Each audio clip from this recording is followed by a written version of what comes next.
અમદાવાદમાં શિલજની આનંદ નિકેતન શાળામાં હોબાળો મચ્યો હતો। વિદ્યાર્થીઓના નાસ્તામાં કાચના ટુકડા મળી આવતા વાલીઓમાં રોષ જોવા મળ્યો। અમદાવાદની શિલજની આનંદ નિકેતન શાળા જ્યાં ભારે હોબાળો મચ્યો હતો કારણ કે વિદ્યાર્થીઓના નાસ્તામાં કાચના ટુકડા મળી આવ્યા, જેને લઈ વાલીઓમાં રોષ જોવા મળ્યો। શાળાના નાસ્તામાંથી કાચના ટુકડા નીકળતા ખળભળાટ મચ્યો। વાલીઓએ શાળા પ્રશાસન સામે ગંભીર સવાલ ઉઠાવ્યા। બાળકોના સ્વાસ્થ્ય સુરક્ષા સામે બેદરકારીના આક્ષેપ છે। નાસ્તાની ગુણવત્તાની તપાસ સામે પણ સવાલ ઉઠ્યા। વિદ્યાર્થીઓના આરોગ્ય સામે એની સાથે છેડા થતા હોવાની ફરિયાદ ઉઠી છે। આજ અંગે વધુ વિગત આપશે ફોનલાઈન પર સંવાદદાતા માનસી પટેલ જોડાઈ ગયા છે। જી માનસી।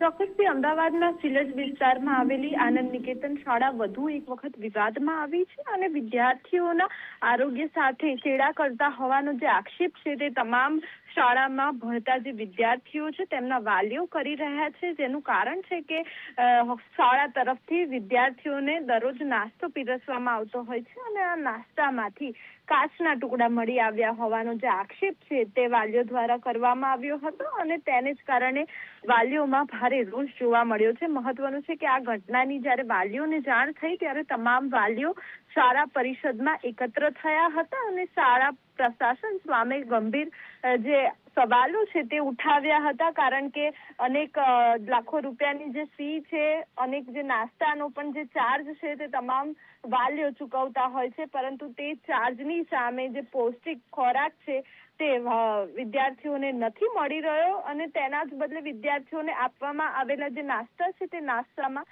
કાચના ટુકડા જોવા મળતા હતા અને નાસ્તામાં કાચના ટુકડા જેવી જે વસ્તુ છે તે પણ મળી આવી હતી અને તેના જ કારણે બાળકોના સ્વાસ્થ્ય અને સુરક્ષાને લઈને વાલીઓમાં ચિંતા ફેલાઈ છે અને જો કાચનો ટુકડો કોઈ વિદ્યાર્થીના મોઢામાં કે ગળામાં પહોંચી ગયો હોત તો ગંભીર પરિસ્થિતિ જે છે તે સર્જાઈ હોત અને તેની આશંકા પણ વાલીઓએ વ્યક્ત કરી હતી અને ઘટનાની પગલે તમામ જે વાલીઓ છે તે શાળામાં આપવામાં આવતા જે નાસ્તાની ગુણવત્તા છે અને તેની તપાસની પ્રક્રિયા સામે પણ સવાલો ઉઠાવ્યા છે અને વિદ્યાર્થીઓને નાસ્તો પીરસતા પહેલા તેની યોગ્ય ચકાસણી કરવામાં આવે છે કે નહીં અને નાસ્તો કયા તૈયાર થઈને આવે છે તેની પણ જે માહિતી છે તે તમામ વાલીઓ દ્વારા શાળા પ્રશાસન સાથે માંગવામાં આવી હતી, પરંતુ શાળામાં મોટી સંખ્યામાં વિદ્યાર્થીઓ અભ્યાસ કરતા હોવાથી કહી શકાય કે નાસ્તાની ગુણવત્તા અને સ્વચ્છતા અંગે પણ કડક તકેદારી રાખવાની જે સૂચના છે તે પણ આપવામાં આવી હતી અને આ જ અંગે શાળા પ્રશાસનને રજૂઆત કરી હતી, પરંતુ શાળા પ્રશાસને બેદરકારી દાખવી હતી અને